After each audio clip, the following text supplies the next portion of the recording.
En cas de fraude lors de la prochaine élection présidentielle de 2023, nous allons faire ce qui n'a jamais été fait au Gabon, a cru bon écrire dans un communiqué au style très approximatif, aussi emprunté qu'ampoulé, le secrétariat exécutif du RPM, parti dont il est le président.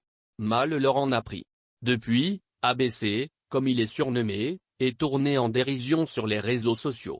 Au moins Alexandre Barraud-Chambrier aura-t-il réussi à faire parler de lui. Mais sans doute pas de la manière dont il l'espérait. Depuis la petite phrase rédigée par son secrétariat exécutif, le RPM et singulièrement son président sont tournés en dérision sur les réseaux sociaux. Sur Twitter, les internautes le mettent au défi.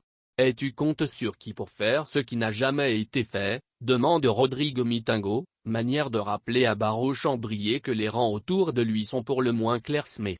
C'est qui, nous ? S'interroge dans la même veine Hervé Yoni, toujours sur Twitter. Jeffrey Nedon, lui, appelle ABC à la raison.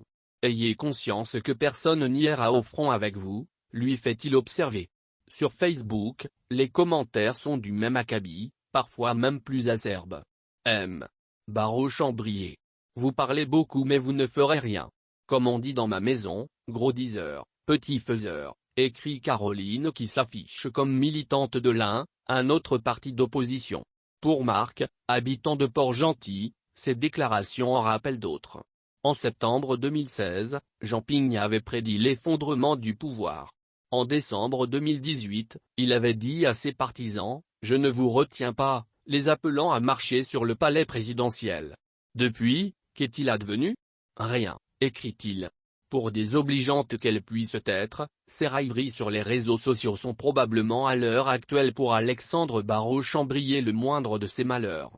L'opposant, qui comptait beaucoup sur les soutiens extérieurs, en particulier le Congo-Brazzaville, pour financer sa campagne électorale lors de la présidentielle de 2023, c'est, depuis la mésaventure de Guinzou Bandama, qu'il devra faire sans.